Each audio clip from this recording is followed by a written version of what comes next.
A minha história com autoconhecimento começou com a meditação. E aí, no final da meditação, eu senti a necessidade de fazer uma intenção, de fazer umas afirmações, uma visualização criativa. E eu já fui colocando isso logo depois da minha prática, né? E depois que eu fui fazer a formação de facilitadora do método da Louise Hay, e aí para mim assim encaixou perfeito, que eu falei, nossa, eu já fazia isso inconscientemente, sem perceber, e agora com toda essa estrutura ainda, né, com todo esse esclarecimento a respeito das afirmações, então eu percebi assim que casou muito, sabe, com o meu trabalho com a meditação, que a meditação vem limpamente. E agora, com esse terreno fértil, o que eu vou semear? Preciso de sementes boas, né? Então, aí vieram as afirmações positivas, né? E Legal. antes, eu percebia que eu tinha uma tendência a ter uma mente muito negativa, sabe? E acho que a maior parte das pessoas também se identifica um pouco com isso, que como a nossa mente tem uma esponjinha grande para negatividade, e às vezes ela repele a positividade, né? Uhum. E também tem o lance da positividade tóxica, que não é essa, né? Não é o ai, não sentir, só querer estar bem o tempo todo. Tem dias que a gente acorda triste, meio deprimido, e é acolher isso, e é quando a gente acolhe que a gente chega na positividade, não é o não querendo sentir, né? Uhum. Porque tá tudo bem, lá no fundo tá tudo bem. É a nossa essência, né? É a Uhum. consciência, ela é positiva ali, né? Tem luzes, tem sombras, mas tem dias que a gente não tá muito bem, também é ser positivo, também é se aceitar do jeito que a gente é e entrar em contato com aquela emoção ali que precisa ser vista. Ela sempre quer trazer algum conhecimento por detrás. Nossa, hoje não estou me sentindo motivado, hoje não, segunda-feira é complicado, mas por que é complicado? Mas por que eu estou Uhum. sentindo isso? E tá tudo bem sentir isso, daqui a pouco vai passar, né? É passageiro. Então eu Legal. senti assim que as afirmações elas me colocavam de volta para esse estado de consciência e não me deixava ir embora para a negatividade, sabe, nesse sentido assim. Quando eu estava com 18 anos, eu acho que de tanto levar, eu meio que perdi assim a esperança, sabe? E nesse perder a esperança, eu comecei a me questionar muito assim se Deus existia. Meus pais eram muito católicos, então eu era aquela coisa meio obrigada de ir pra missa, sabe? De fazer catequese, daí eu acho que fui pegando uma birra. Então eu não tive, eu meio que perdia a esperança, assim, sabe? Uhum. Que se Deus existe, por que eu tô passando tanto perrengue aqui, sabe? Por que eu tô, se falam que é assim e tal, né? Que precisa sofrer para, porque igreja tem muito isso, né? Tem que Uhum. sofrer para ser feliz. Por que eu não tô feliz? Eu tô só sofrendo, sabe? Então, quando eu tinha 18 anos, eu meio que entrei numa depressãozinha, assim, sabe? Uhum. Aí, beleza, continuei levando a vida, ignorando a tal da depressão, porque na época nem se falava muito em depressão. Aí, botei aquilo embaixo do pano e continuei vivendo. Quando eu tinha uns 20 anos, mais ou menos, eu estava com um namorado que tinha mudado minha vida toda para estar com ele lá na Alemanha. E eu morava já 3 anos na Alemanha, já tinha feito várias viagens, enfim, já tinha, né? Cada 3 Uhum. meses eu ia para um lugar, enfim. E nesses 3 anos que eu fiquei na Alemanha, eu, assim, achava que eu estava com a vida resolvida, sabe? Estava resolvida, eu ia, estava redondinho, eu ia fazer meus trabalhos, voltava para casa. Enfim, minha vida achava que era vida de margarina, né? Doriana. Aham. Aí chegou o namorado e falou assim: olha, eu vou embora, você precisa se virar. Como ele era expatriado, ele tinha um irmão em cada lugar vivendo. Eu vou ficar um tempo com a minha irmã Miami, depois eu vou ficar um tempo em Londres com meu outro irmão e tal. E aí ele se vira, a gente tem que entregar o apartamento até sexta, isso era segunda. Eu falei, meu Deus, e agora? O que eu vou fazer? Caramba. Aí aquela bagunça começou a sair debaixo do tapete, né? Toda aquela rejeição, todos aqueles desafios que eu achava que eu tinha aprendido, mas na verdade não, tinha só camuflado. Uhum. E aí eu liguei para a minha agência no Brasil e falei, eu não quero voltar para o Brasil, eu não conseguia viver no Brasil, porque aqui é muito caro e passava muito perrengue, sabe? Naquela época as modelos aqui, a gente passava o dia inteiro andando com o book embaixo do braço, sapatinho na bolsa, aí chegava no lugar, trocava o sapatinho, Cara, todo o dinheiro que eu juntava fora, eu vinha aqui em São Paulo, gastava assim, um mês, estava sem dinheiro, sabe? Tudo muito caro. Aí eu falava, não me manda para o Brasil, porque não quero voltar para o Brasil agora, me manda para outro lugar. Aí a agência começou a procurar, já estavam todos os lugares fechados, me mandou para o México. O México foi a minha última viagem de modelo. Eu fiquei 1 ano lá no México. E aí, nesse tempo, eu desenvolvi uma depressão muito forte, sabe? Então, esse término de namoro, na verdade, foi um gatilho, né? Hoje, eu agradeço ele porque foi ele meu momento de virada, assim, sabe? De eu tirar esse lixo debaixo do tapete. E aí, veio tudo à tona, assim. Então, eu entrei em depressão, já tinha crise de pânico e não sabia, crise de ansiedade, porque quando eu estava na passarela, começava aquela luz, aquele estrobo piscando, e de repente eu ficava sem ar, eu não conseguia respirar, parecia que eu ia morrer, então eu tinha que achar um ponto fixo, ir, voltar e respirar. E não dá para ver, né? Mas nos meus olhos, hoje em dia, se eu vejo, eu falo, nossa, eu estava ali pirando, eu estava ali surtando, né? Esses dias até fui convidada para participar de um desfile, para ir assistir um desfile de uma amiga minha, que trabalha numa marca grande, e quando eu tava lá, de repente me veio aquilo lá, eu falei, nossa senhora, me veio todos os perrengues que eu tinha passado naquele tempo. Então, assim, a gente tem muita memória boa, só que o que a gente guarda? As negativas, muitas As negativas. Elas têm, assim, uma carga emocional muito grande. Se você pensar, no dia que eu vi um pôr do sol, tá bom, tem aquela termina. No dia que eu passei um perrengue, que eu fui agitar, nossa, é uma mudança muito grande dentro da gente, é muita emoção, né? Muita coisa. Então, por isso que as afirmações negativas, elas têm uma influência muito mais forte sobre a gente do que as positivas, né? Não funciona, tá? Mas quantas afirmações positivas você tem? Quantas frases você fala para você positiva e para quantas negativas? A gente passa o dia inteiro se assustando. A doença, por exemplo, quando você fala que está doente, tem todo um corpo de pessoas te acolhendo. Nossa, agora você fala que você está bem de saúde para ver. Não é a mesma quantidade, né? Enfim, E eu acho que tem dois pontos nisso, também, né? Assim, para minha família, que é muito católica, né? O sofrer é normal, tem que sofrer, né? Então, e aí eu lembro que quando eu ligava, eu falava assim, ai, tô passando fome, frio, ai, filha, mas Deus tá vendo, vai te recompensar, sabe assim? Tipo, tá tudo certo você sofrer, sabe? Ou, tá tudo bem, é bom sofrer, porque assim você vai né, dar valor. Cara, não precisa sofrer, a dor e o sofrimento são totalmente diferentes, né? Sofre quem quer.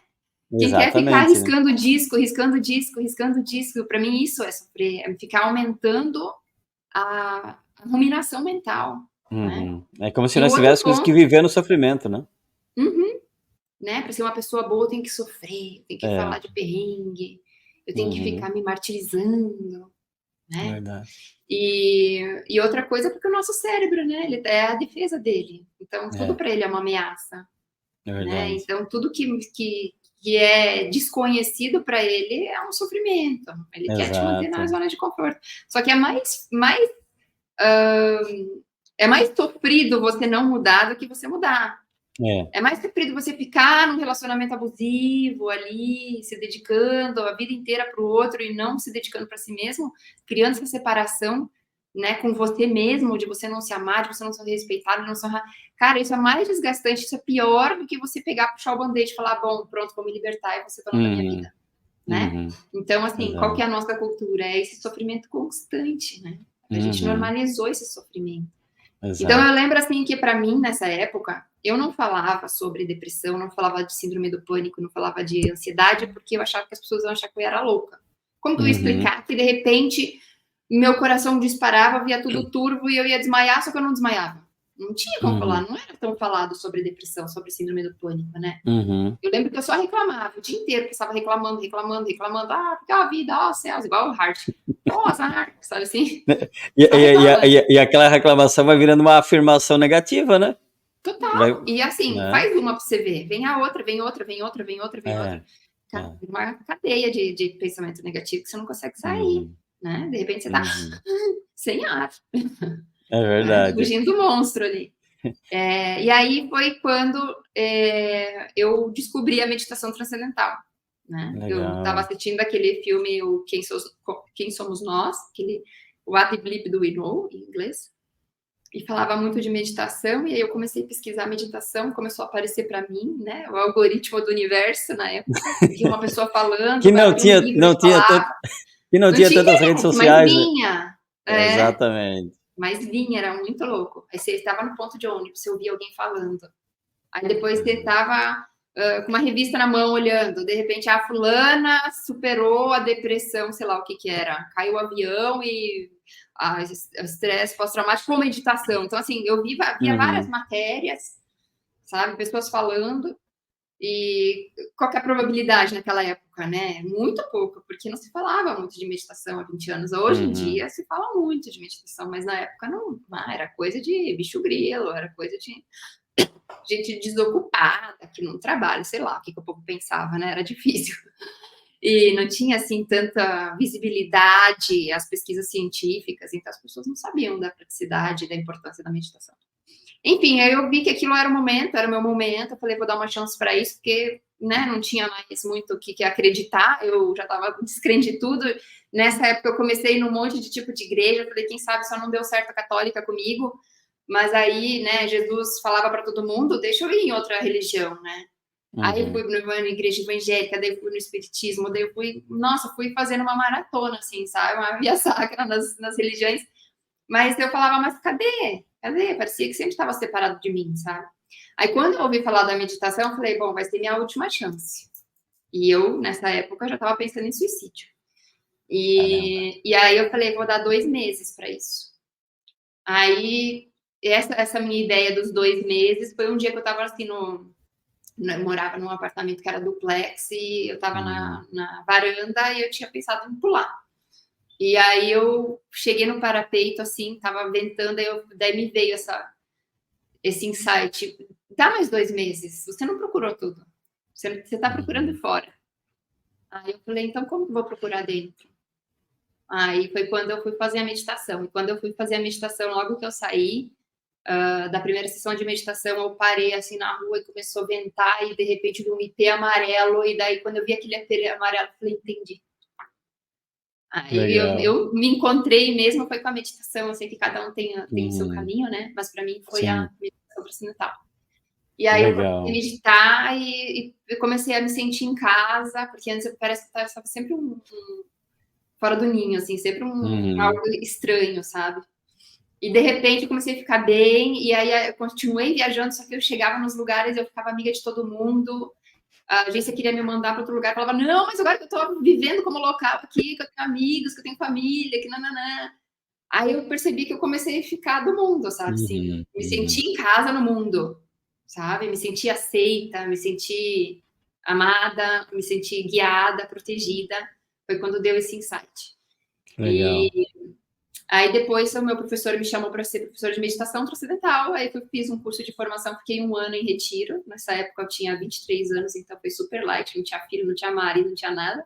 Fiquei 1 ano em retiro, meditando 8 horas por dia, e quando eu saí do retiro, dessa formação, eu fui trabalhar com crianças carentes. Aí ensinei meditação em várias escolas, e trabalhei também em asilos, hospitais, tudo de forma voluntária, né? E aí o meu trabalho de modelo eu fazia ainda, mas já não tinha mais aquele tesão, sabe? Fazia porque era o que me sustentava para passar o dia inteiro trabalhando com essas crianças. E Legal. aí depois fui meditar, aí abri o instituto, e depois que eu abri o instituto, então eu fui estudando outras coisas, mas fiquei muitos anos só na meditação transcendental. Aí comecei a sentir, preciso expandir ainda mais. Né?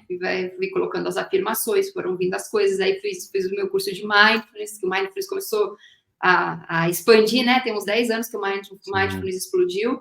Aí fui fazer também minha formação de Mindfulness pela Unifesp, e aí já estava com meus filhos, então já podia praticar meditação não só sentado de olho fechado, mas com eles, enquanto a gente brinca, trazer esses conceitos também para eles, né? E aí depois, na pandemia, então, explodiu, e aí eu mergulhei de cabeça em várias outras técnicas de autoconhecimento, porque eu também passei por um momento bem delicado na internet, onde eu sofri um cancelamento, e esse cancelamento foi um outro despertar para mim. Nesse cancelamento, acho que o cara não imaginava que ele ia fazer tão bem para mim, sabe? Assim, Ele me cancelou porque eu estava falando a respeito de lei da atração, que é o que a gente faz, é o que a gente recebe, o que a gente vibra, a gente atrai. E, enfim, ele estava falando que eu era racista, preconceituosa, não sei o que, ele não entendeu a mensagem, né? E foi na época de política. Ele pegou um vídeo de 8 minutos, recortou em 30 segundos e botou uma conotação política, sendo que eu, cara, nem sou a partidária total, não tenho partido nenhum, porque eu acho que a gente tem que ser responsável pela nossa vida, né? Cada um tem que ser responsável. Não ficar delegando para alguém a paz mundial. Não, sou eu que vou fazer, né? Enfim. E aí eu fiquei muito mal, sabe? Justamente por ter sido tão hostilizada por pessoas que não me conheciam. Aí eu falei, não faz sentido eu ficar deixando as pessoas me definirem por um vídeo que foi editado de 30 segundos, sendo que eu tenho uma história de autoconhecimento, ajudando pessoas, sabe? Então o cara não me conhecia. Mas demorou, doeu muito, assim, dentro de mim, sabe? Porque eu sou uma pessoa que eu tô sempre lutando pela igualdade, pela inclusão e pela, enfim, falando, né, que cada um é capaz de conseguir o que quer. E o cara falou exatamente o que eu não sou, sabe? Então isso feriu muito, assim, meu ego também. E aí eu percebi que, opa, tem ainda aí alguma coisa para se trabalhar, sabe? Exato. E daí foi quando entrou Luiz e Rei na minha vida, com as afirmações.